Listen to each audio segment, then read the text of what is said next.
నమస్కారం. ఈరోజు మనం ఒక అద్భుతమైన మిస్టరీని డీకోడ్ చేయబోతున్నాం. అదేంటంటే మనకందరికీ ఆధారమైన ఈ భూమి. అవును, అంతరిక్షంలోకి వేల కిలోమీటర్లు సునాయాసంగా వెళ్లగలుగుతున్న మనం అసలు మన కాళ్ల కిందున్న ఈ లోకంలోకి ఎందుకు తొంగి చూడలేకపోతున్నామో ఎప్పుడైనా ఆలోచించారా? ఈరోజు ఈ రహస్యాన్ని పూర్తిగా ఛేదిద్దాం. భూమి లోపలికి వెళ్లటం గురించి మాట్లాడుకునేటప్పుడు ముందుగా ఒక ఆశ్చర్యకరమైన వాస్తవం చూడాలి. మానవ చరిత్రలోనే అత్యంత లోతైన డ్రిల్లింగ్ ప్రాజెక్ట్ ఆర్క్టిక్ మహాసముద్రంలోని కోలా దగ్గర జరిగింది. అది ఎంత లోతుకు వెళ్ళిందో తెలుసా? కేవలం 12 కిలోమీటర్లు, అక్షరాల 12 కిలోమీటర్లు. అదే భూమి వ్యాసార్థం చూస్తే 6378 కిలోమీటర్లు. అంటే ఈ 12 కిలోమీటర్ల డ్రిల్లింగ్ అనేది భూమి పరిమాణంతో పోలిస్తే ఒక చిన్న గీతలాంటిదన్నమాట. అసలు భూమి లోతు ఎంత విశాలమైనదో దీన్నిబట్టే మనకర్థమైపోతుంది.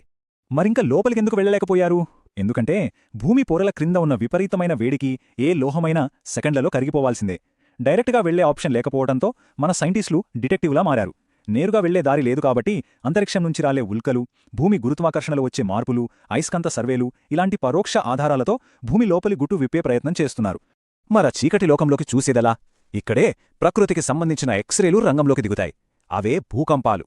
భూమి లోపల ఒక పగులు లేదా ఫాల్ట్ దగ్గర శిలలు ఒకదానికొకటి రాసుకుంటూ తీవ్రంగా కదిలినప్పుడు విపరీతమైన శక్తి విడుదలవుతుంది. ఆ శక్తి తరంగాలు భూమి అంతర్భాగం గుండా ప్రయాణిస్తాయి. అవే మనకు లోపలేముందో చూపించే అసలైన దారిదీపాలు. ఈ తరంగాలనే మనం బాడీ వేవ్స్ అంటాం. ఇవి భూకంపం పుట్టిన పాయింట్ అంటే ఫోకస్ దగ్గర స్టార్ట్ అయ్యి భూమి లోపల అన్ని దిశలకు సుదూరంగా ప్రయాణిస్తాయి.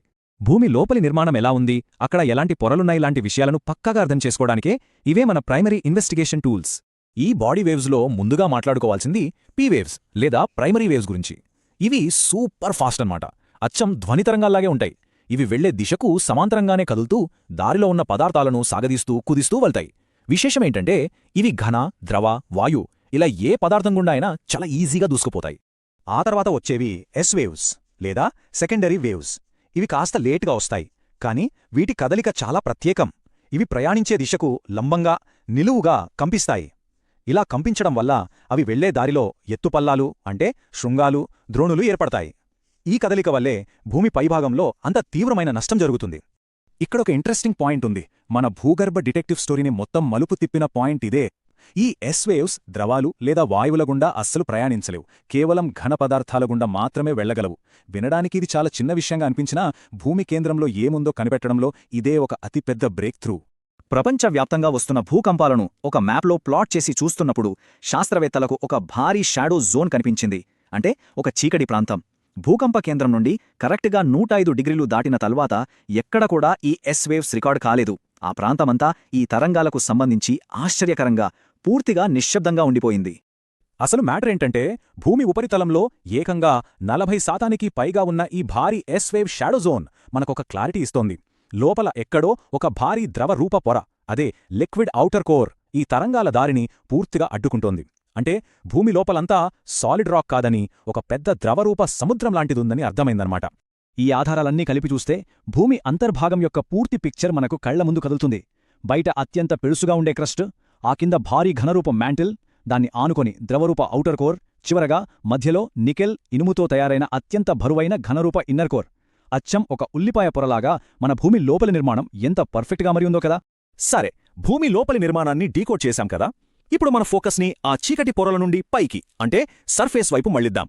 భూమి అట్టడుగున దాగియున్న ఆ అపారమైన శక్తి, విపరీతమైన ఒత్తిడి ఒక్కసారిగా పైకి తన్నుకు వస్తే మన ప్రపంచంలో ఎలాంటి వినాశనం జరుగుతుందో ఇప్పుడు చూద్దాం. ఈ విధ్వంసాన్ని మనం ప్రధానంగా 2 రకాలుగా కొలుస్తాం. ఒకటి రిక్టర్ స్కేల్. భూకంపం వల్ల విడుదలైన శక్తి పరిమాణాన్ని ఇది నంబర్స్ రూపంలో ఖచ్చితంగా చెబుతుంది.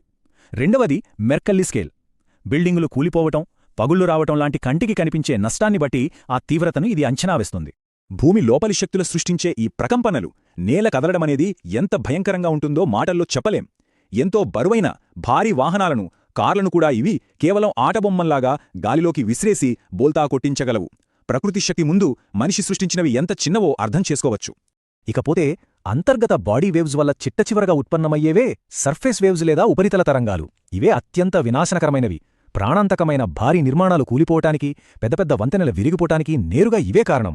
భూకంపాలు మన కాంక్రీట్ అడవులను ఎలా పేకమెడల్లా కూల్చేస్తాయో ఇవి స్పష్టం చేస్తున్నాయి.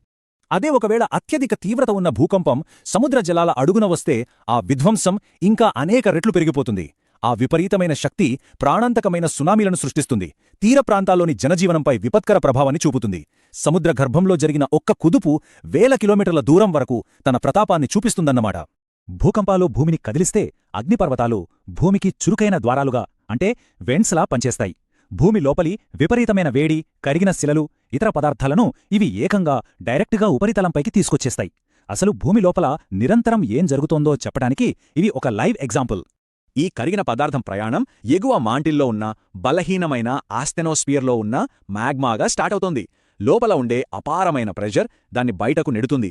ఆ ఒత్తిడికి అది క్రస్టులోని బలహీనమైన పగుళ్ల ద్వారా పైకి తన్నుకుంటూ వచ్చి చివరకు భూమిమీద లావా రూపంలో భయంకరంగా విస్ఫోటనం చెందుతుంది. అలా ఒకసారి ఉపరితలంపైకి వచ్చాక ఈ లావా, దాంతోపాటు వచ్చే అగ్నిపర్వత బాంబులు, బూడిద, గ్యాసెస్ అన్నీ కలిసి అద్భుతమైన ఇగ్నియస్ భూస్వరూపాలను నిర్మిస్తాయి. ఇవి పైకి చూడ్డానికి ఎంత ఆకర్షణీయంగా ఉంటాయో కొన్నిసార్లు అంతే ప్రమాదకరంగా మారుతాయి. అచ్చం ప్రకృతి తనంతట తానుగా చెక్కిన శిల్పాల్లా అనిపిస్తాయి కదూ. ఇక ఈ లావా చిక్కదనాన్ని బట్టి రకరకాల భౌగోళిక అద్భుతాలు కనిపిస్తాయి. హవాయి దీవుల్లో కనిపించే నెమ్మదైన షీల్డ్ అగ్నిపర్వతాల దగ్గర్నుంచి అత్యంత తీవ్రమైన పేలుళ్లతో తమపై తామే కుప్పకూలిపోయే కాల్డేరాల వరకు ఎన్నో వెరైటీలున్నాయి. అంటే లావా స్వభావాన్ని బట్టే ఆ అగ్నిపర్వతాల ఆకారం కూడా మారిపోతుందన్నమాట. అయితే ఇక్కడ ఇంకో ఇంట్రెస్టింగ్ ఫ్యాక్ట్ ఏంటంటే భూమి లోపల ఉండే చాలా వరకు మ్యాగ్మా అసలు భూమి పొరను దాటి బయటికే రాదు. దానికదే లోపల నిశ్శబ్దంగా చల్లబడిపోయి ప్లూటోనిక్ శిలలుగా మారుతుంది. ఇవి మందపాటి సమాంతర సిల్స్ లాంటి ఆకృతులను ఏర్పరిచి అడుగు భాగం నుంచి మన భూమి ఆకారాన్ని ఎవరికీ తెలియకుండా సైలెంట్గా మార్చేస్తుంటాయి. మన ప్రపంచం యొక్క అంతుచిక్కని ఈ లోతుల్ని చూశాక ఖచ్చితంగా ఒక ఆలోచన రాకమానదు. మనం ప్రతిరోజు ఎంతో నమ్మకంగా నడిచే ఈ స్థిరమైన నేల నిజానికి ఊహకందని అత్యంత భయంకరమైన వేడి, పీడనంతో కూడిన ఒక కరిగిన సముద్రంపైన తేలుతున్న కేవలం ఒక పెళుసైన సన్నని పొర మాత్రమేనా? ఖచ్చితంగా ఆలోచించాల్సిన విషయమే కదా. ఈ విశాల విశ్వంలో మన భూమి ఎంత సంక్లిష్టమైనదో అర్థం చేసుకోవడానికి ఇంతకు మించిన నిదర్శనమేం కావాలి?